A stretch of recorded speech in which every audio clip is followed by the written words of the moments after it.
"Please don't hurt us. Our mama's dying from injuries," whispered the twin Chinese girls. What the mountain man did next shocked the whole West. The wind clawed down from the ridges, dragging snow with it like a white veil torn loose from the sky. Pines bent under the weight of frost, and the frozen hush of the wilderness pressed on all sides. It was the kind of evening when only fools or desperate men lingered outside, but Eli Tanner, a mountain man with shoulders like a split oak trunk and eyes carved by solitude, trudged through it with steady boots. He had been cutting new trap lines higher in the valley and was half a day late returning to his cabin. The storm worried him none. He had weathered far worse. What made him pause was a sound that didn't belong, thin, high-pitched, brittle with fear. A child's whisper. He stopped dead, heart suddenly taut in his chest. His breath smoked before him, and he turned his head slow, listening. The mountains were a chorus of groans, the creak of ice on branches, the scrape of wind through fur. But beneath it, he caught it again, a tremor of a voice too small to fight the cold. He left the trail, crunching through crusted snow, following the sound to a gully where drifts had piled high against fallen logs. The light had gone blue with dusk, shadows long as knives. Then they appeared, two little girls crouched behind a tangle of branches, their black hair stiff with frost, their thin dresses clinging damp to shaking limbs. Twins, no more than 7. Their faces were wide-eyed moons of terror, cheeks striped with dirt and salt. One pressed her lips close to her sister's ear, as though she dared not speak above the wind. But Eli heard it. "Please don't hurt us. Our mama's dying." The words punched through him harder than the cold. He knelt, boots grinding into the ice, lowering his frame so he would not tower like a bear. His voice, graveled from years of silence, came out low. "Where?" The smaller twin lifted a trembling hand. Behind the log lay a woman. She was young, mid-20s maybe, but her body looked already claimed by winter. Her skin was ashen under bruises that bloomed like violets along her cheekbone and arms. Her lips were split, her breath shallow, ribs rising in a fluttering pattern that warned of something broken inside. Blood had soaked through her cotton blouse and frozen stiff. Still, even battered, there was grace in the curve of her features. High cheekbones, long lashes resting against her cheek, strands of black hair tangled across her face. Eli felt his jaw clench. This wasn't an accident of wilderness. This was cruelty. The girls clutched at her hands, tears frozen in tracks down their cheeks. Their small voices cracked with fear. "She won't wake. Don't take her away." Eli eased closer, every motion careful. He pressed 2 fingers to the woman's throat. A pulse. Weak, thready, but alive. Relief loosened his breath. He shrugged off his thick buffalo coat and wrapped it around her shivering frame. The twins pressed tighter against her sides, as if afraid this bearded giant might steal her warmth. "I ain't taking her nowhere but safe," he murmured. They stared at him, suspicion and hope tangled in their eyes. In them he saw the reflection of countless winters spent alone, nights when silence had been his only companion. He had thought himself beyond caring, but here, with these children and this broken woman in the snow, something old and buried stirred like an ember in ash. He slid his arms beneath the woman and lifted. She weighed near nothing, bones light as kindling, body slack against his chest. Her head lolled, her breath brushing faint against his collar. The girls scrambled up, their bare feet sinking into drifts. One clutched the hem of his coat, the other his belt. "Come on," he said. Behind them, from the valley floor, came a sound that made his spine stiffen. Dogs barking, faint but carried on the wind. Not wolves. Hounds. And men shouting low. Whoever had done this wasn't far behind. He lengthened his stride. Snow swallowed his boots, but he moved with the certainty of a man who knew every bend of these ridges. The girls half ran, half stumbled to keep pace. Their small hands clung to him, as if letting go meant vanishing forever. The forest thickened, the wind biting sharper through the trees. He could feel the woman's labored breaths against him, each one threatening to be the last. Her face turned into his chest, a whimper escaping her cracked lips. He pressed on, jaw tight, forcing himself not to look back at the drifting echo of hounds. By the time they reached his cabin, night had collapsed fully. Stars scattered like frozen sparks overhead, and the moon slid pale behind torn clouds. Eli shoved the door open with his boot and ducked inside, carrying her straight to the hearth. The cabin was spare, built from pine logs chinked with clay. A single table, a bed of hides, tools lined neat along one wall. It was warm compared to the outside, but the sudden gust brought snow swirling across the floorboards. He laid the woman on a pallet near the fire and kicked the door shut, sealing out the night. The girls hovered close, still trembling, their breath hitching with sobs they tried to smother. Eli crouched, pulling a pot from the hook to fill with snow, setting it to melt. He tore strips from a clean cloth and dipped them, wiping blood from the woman's temple, her ribs, the bruised swell of her arms. Her eyelids fluttered, half opening. Dark eyes met his for a second, glazed with pain. Her lips moved, soundless at first, then barely audible. "Why, help!" He stilled, cloth in hand. Words had never been his weapon. He answered plain. "No one ought to die in the cold." Her eyes closed again, lashes trembling. The girls nestled against her, each taking one of her limp hands. They looked up at him, uncertain if they could believe. He busied himself with the fire, throwing on more wood, grinding herbs from a pouch. Actions were louder than oaths. The dogs' voices had faded, but he knew they'd be back. Tracks in snow did not vanish overnight. He told himself he'd face that when it came. For now, she breathed still. That was enough. Minutes stretched into hours. He forced broth between her lips, drop by drop. The girls fought sleep until their small bodies crumpled, curled together against the wolfskin rug. He watched them in silence, the rise and fall of their tiny chests, the trust they hadn't chosen but clung to regardless. As the firelight danced, Eli studied the woman's face. He wondered who had struck her, who had driven her children into the teeth of winter.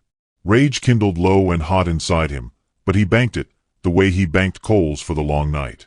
There would be a reckoning, but not tonight. Her breathing deepened, steadier. He touched her wrist again. Pulse still there. The storm rattled the shutters, but inside the cabin the world grew hushed, as if holding its breath. Eli eased back onto the stool, every joint aching from the long haul. He had not meant to be anyone's savior. Yet here they were, two fragile girls asleep at his feet, and a woman broken but unbowed, clinging to life in his home. He stared into the flames, his face carved in shadow, until the smallest sound drew him. A whisper, barely more than a thread of breath, from one of the girls as she shifted in sleep. "God finally sent you." The words struck deeper than a bullet. He turned his gaze to the door, where snow hissed against the wood, where shadows prowled the edges of the night. Somewhere out there, men hunted. But here, inside, something fragile had been placed in his keeping. He flexed his hands, scarred and calloused, staring at them as if seeing them anew. Tools of killing. Tools of building.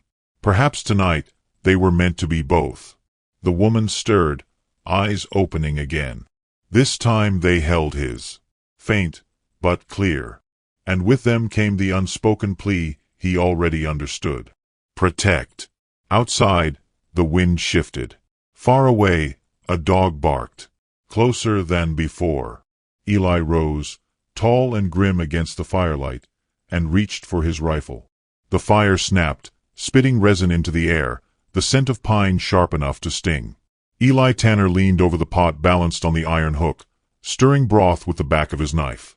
The cabin walls creaked as the wind pressed to the shutters, and the storm's howl became a low, steady moan that would not quit until morning.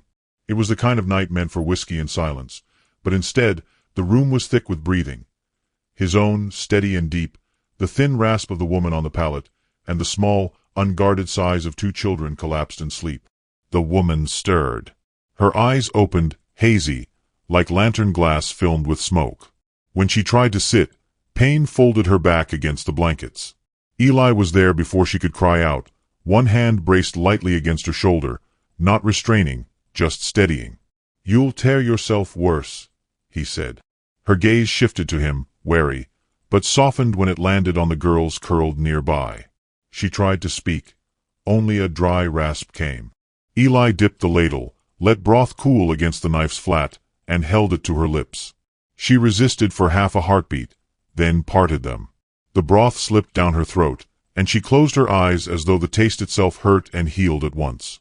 When he drew the ladle back, she whispered, "Why, help." Eli set the knife down, sat back on his heels.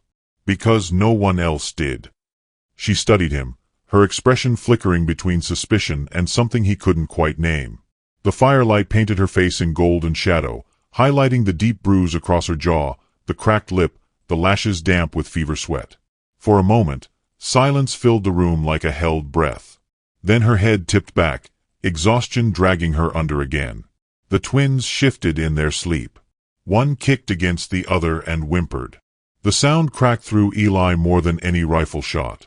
He moved to them, pulled a bearskin from his cot, and laid it gently across their small frames. They sighed as if the weight of it tethered them safely to the earth. Eli returned to his stool by the fire, watching the trio.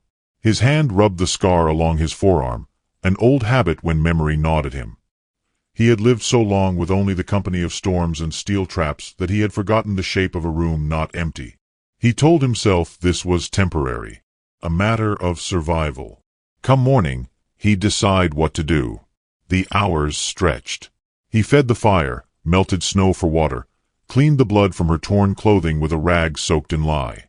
Every task was slow, deliberate, his silence the same as prayer.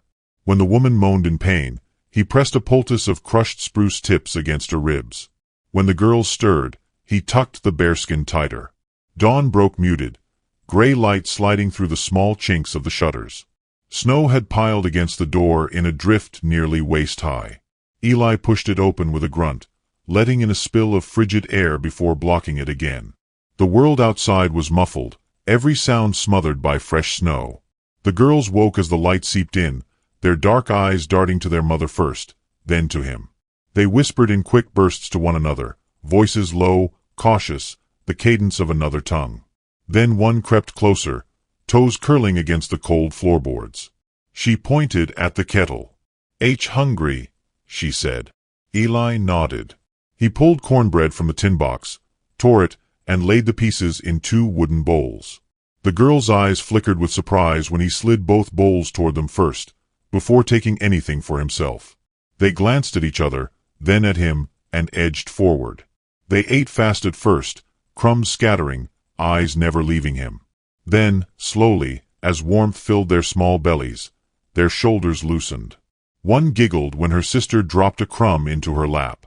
The sound was small, fleeting, but it startled Eli like a bird flying sudden from a bush. When their mother stirred again, they scrambled back to her side, chattering softly, showing her the bread as if proof the man had not poisoned it. She pressed weak kisses to their hair, her lips trembling. Her eyes found Eli's once more, and this time they held longer. She tried again to rise. He helped her, lifting her until she was propped against folded blankets. Her breath rattled, but her chin lifted stubbornly. She murmured something in Chinese, and the girls answered back, quick and worried. Then she forced out words in English, halting but clear. Thank you. Eli dipped his chin. Words sat heavy in his mouth, unneeded. He pulled the pot closer, ladled broth for her again. The day passed in the rhythm of survival. Eli mended one of the girls' torn shoes with strips of hide. He split wood, the crack of his axe echoing against the trees. Inside, the girls gathered chips from the floor, stacking them in neat piles like soldiers, mimicking the way he moved logs. When they grew restless, they ventured near his traps and tools, their fingers brushing awls and tongs with reverence. At dusk, the storm cleared. Through the small window, the sky flared rose and violet. The twins sat cross-legged near the hearth, whispering a tune in their mother's language. She hummed with them, voice faint but threaded with resilience. Eli leaned against the wall, arms crossed, listening. Something inside him shifted. The sound was unlike any hymn he had known, softer, older, and it made the cabin feel less a fortress than a home. Later, when the girls dozed once more, their mother spoke again. Her voice trembled but carried weight. "Bad men," she said, searching for words. "They find us." Eli's jaw worked. He glanced to the rifle propped against the door, then back at her. Not if I can help it. Her eyes lingered on him, unreadable. She nodded once, as though that answer, plain as it was, had carried more promise than she expected. Night fell. He sat watchful as before, but now the silence pressed differently. Less empty. The crackle of fire mixed with the whisper of the girl's breathing, and the sound wove threads into the hollow parts of him. Near midnight, she woke with a cry, clutching her ribs. Eli was at her side instantly. Her hand struck his chest before she realized, then lingered there, trembling. He steadied her gently, voice rough but quiet. You're safe. Her breathing slowed. She withdrew her hand, ashamed, but he only tucked the blanket tighter around her. Their eyes met, held, then slipped apart. By dawn, her fever had broken. Sweat slicked her brow, but her skin no longer burned. Eli washed her face with cool water, careful as if handling glass. When she whispered, "Better," his lips tugged at the corner, a smile so small it almost wasn't. The girls rose early, chasing each other around the table until his sharp whistle froze them. They giggled, retreating to the bearskin rug, but their fear of him had thinned. They began bringing him kindling without asking, handing him tools as he worked, shadowing his every move. On the third day, color returned to her cheeks. She sat up without his help, brushing the girls' hair back from their faces. They laughed louder now, filling the cabin with sounds he had nearly forgotten could exist inside walls. That night, she tried a full sentence. You save us. You risk. Eli shrugged. Ain't right, what they did. She touched the bruise on her face, fingers gentle. Then her hand went to her daughter's hair. They take everything. But not them. Eli's eyes hardened. They won't. The girls curled at her sides, their breaths even. The fire burned low, painting the room in copper shadows. For a long time, neither adult spoke. The air between them felt stretched thin, fragile, but bound. When at last her eyes closed, Eli rose, stepped to the door, and listened. The snow outside gleamed silver under the moon, a stillness that hid menace. Far down the valley, a sound broke that stillness, a shout carried faint on the wind. He shut the door slow, turned the latch, and leaned the rifle against the frame once more. His hand lingered there, his gaze fixed on the sleeping forms by the fire. They had found shelter. But the hunt was not over. The snow melted slow that week, dripping from the eaves in silver threads. Days bled into one another, the mountain holding its hush while the cabin filled with a sound of breathing that no longer seemed fragile. The twins darted like small birds from rug to table to door, their feet padding over the floorboards, their laughter breaking the silence that had once ruled Eli Tanner's home. He did not chase the sound away. Some nights, when the fire burned low, he caught himself listening for it as though it alone proved the world still turned. The woman moved more each day. Bruises faded from violet to yellow, ribs still wrapped tight but no longer keeping her flat on the pallet. She stitched by the hearth with trembling hands, mending her daughter's dresses with thread Eli had kept in a tin. The sight of her bent over her work, dark hair falling loose, lit a strange ache in him. Not desire yet, but recognition. Something human he had forgotten belonged inside walls like these. She spoke little at first, her English halting, her eyes wary. But the girls urged her on, proud each time she formed a sentence. She tried most often when addressing him, and though her voice was soft, it carried weight. One afternoon, with sun streaming pale through the small window, she said, "Name. Your name." He paused, axe half lifted, wood chips curling at his boots. Eli Tanner. She repeated it carefully. Eli. Then touched her chest. May. Her hand slid to the girls. Lynn. Lon. The twins beamed, proud to have offered him this truth. He nodded once, carving the names into memory. May. Lynn. Lon. Foreign on his tongue, yet already fitting against the shape of his silence. That night, after the girls had collapsed in sleep, May's voice wove through the crackle of fire. You, no family? The question lodged deep. Eli stared at the flames. Had one. Fever took my wife. Winter took my boy. His tone held no tremor, but the silence that followed carried it for him. May's eyes softened. Her fingers brushed the bruises on her own arms, absent, as though memory lived in skin. Slowly, haltingly, she spoke. "I from California. Gold land. Father dig, work, die quick." Her throat tightened, but she pressed on. "Settler man. He take me. Say I belong to him. No papers. No choice. I cook, clean. He beat. Years." Her breath broke. Eli's jaw tightened, eyes fixed on the fire so she would not see the rage burning there. She swallowed, voice trembling but steady enough to finish. "When Lon born. I think may be safe. But he hate them. Call them half-blood. Say no child of his. He—" She stopped, pressing her lips tight, shaking her head. Eli's hands curled into fists. The crack of bone under his knuckles seemed almost to echo already. May lifted her gaze. "One night. He drink much. Beat me near death. Girls hide. I run. No food, no shoes. Just run." Silence wrapped the cabin. Only the wind dared whisper through the cracks. Eli finally said, voice low as gravel, "He'll come lookin'." May nodded. Fear flickered like shadow across her features, but behind it was something fiercer. "He want own. Not love. Only own." Eli felt the weight of those words like stones in his chest. He had lived half his life knowing the wilderness demanded ownership of nothing, only respect. Men like that settler bent the world into possession, and it sickened him. The next days carried a new rhythm. While May healed, Eli prepared.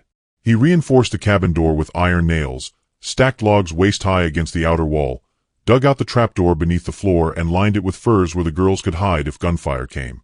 The girls thought it a game, giggling as they climbed in, whispering secrets in the dark. May did not smile at it. She understood. Neighbors passed by sometimes, trappers or hunters cutting across the ridge. Word carried faster than snowmelt in these mountains. One man, gaunt with frost clinging to his beard, leaned close to Eli by the woodpile. "Men ridin' through the valley. Say they lookin' for a China woman stole from her keeper. Offered coin to any who speak up." Eli said nothing, just split another log. The man spat into the snow, muttered, "Ain't right, but coin makes tongues wag," and left. That night Eli oiled his rifle, checked the powder horns. May watched him from the hearth, eyes dark with questions she did not speak. When the girls slept, she whispered, "You fight them." Eli set the rifle down, met her gaze. "If they come." She bowed her head, as though both relieved and sorrowed by the answer. One evening, as twilight painted the peaks, Lynn and Lon danced in the snow outside the cabin, chasing each other with sticks for swords. Their laughter rang against the hills.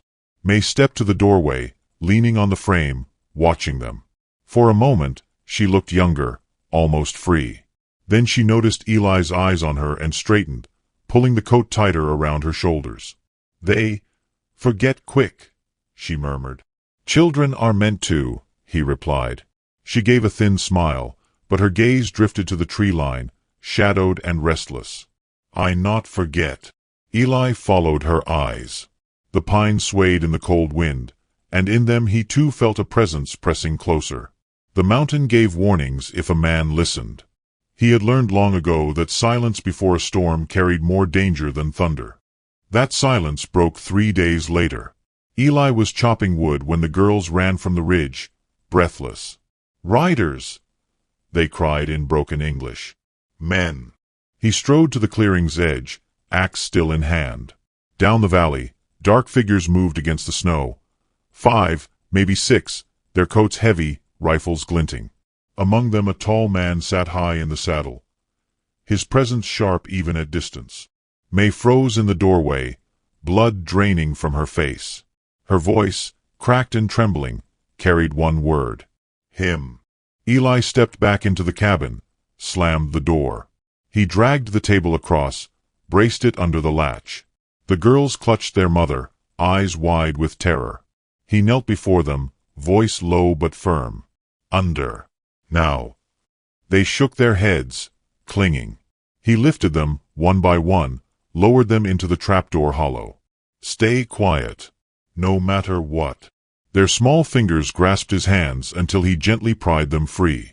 He dropped the bearskin over the opening, concealing it. May's hands trembled against his sleeve. He not stop, she whispered.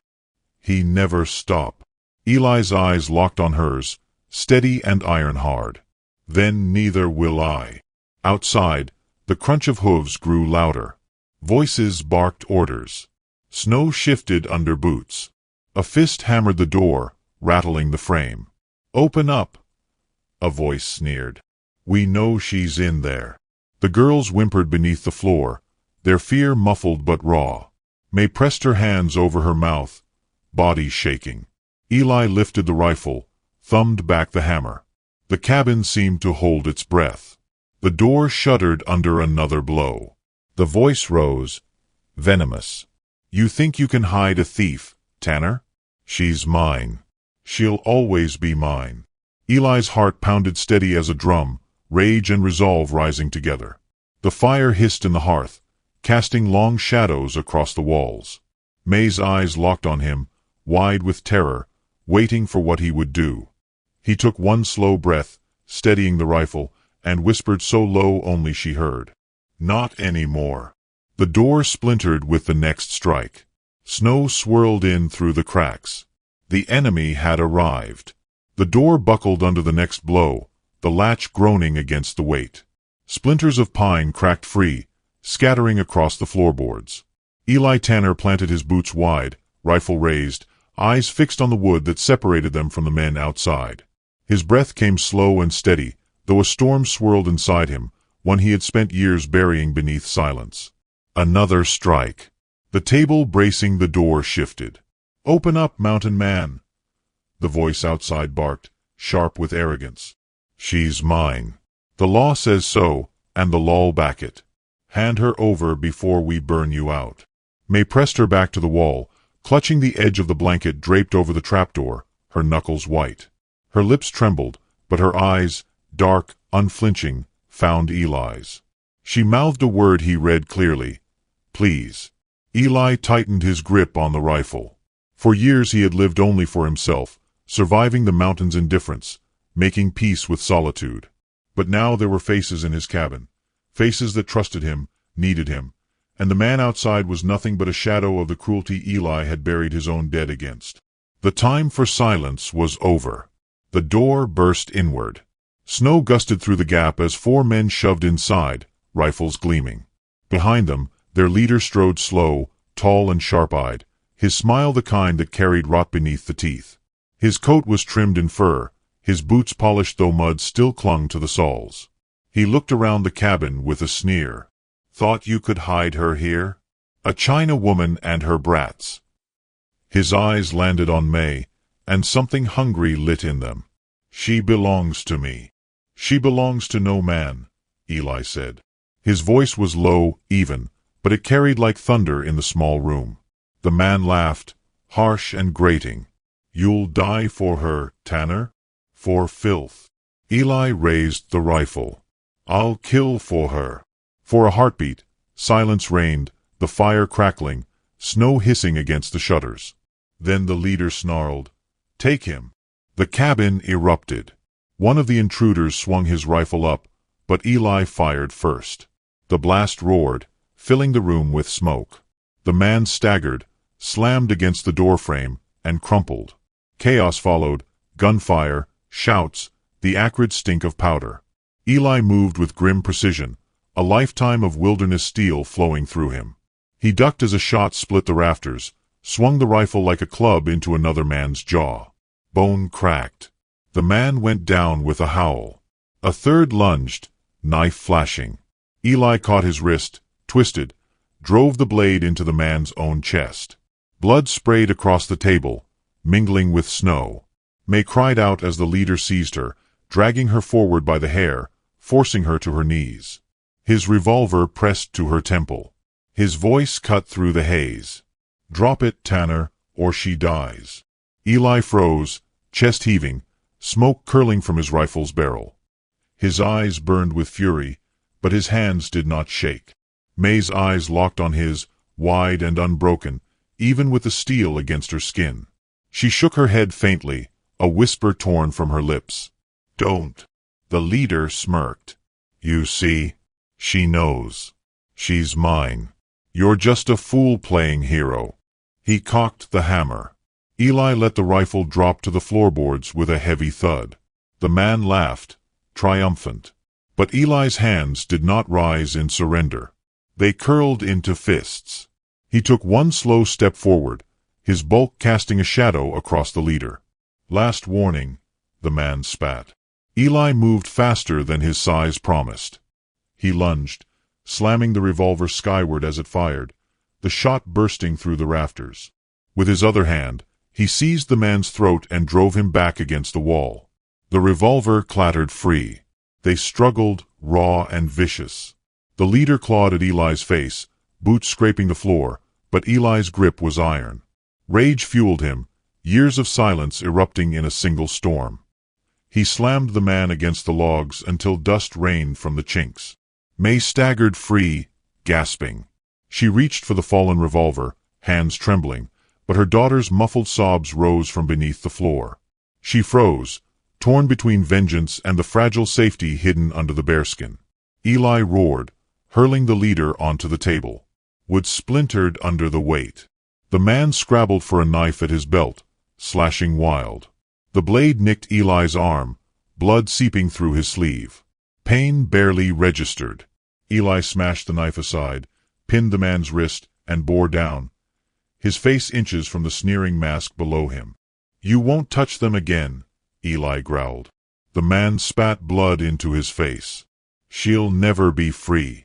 Eli's fist cracked across his jaw, silencing him. The last of the intruders, dazed but still standing, staggered toward May with another blade raised. She flinched back, unarmed. Her eyes darted to the kettle by the hearth, still half full of boiling water. With a cry torn from the marrow, she seized it and swung. Scalding liquid cascaded over the man's face. He screamed, clutching his skin, stumbling blind. She swung again, the iron pot striking with a bone-deep thud.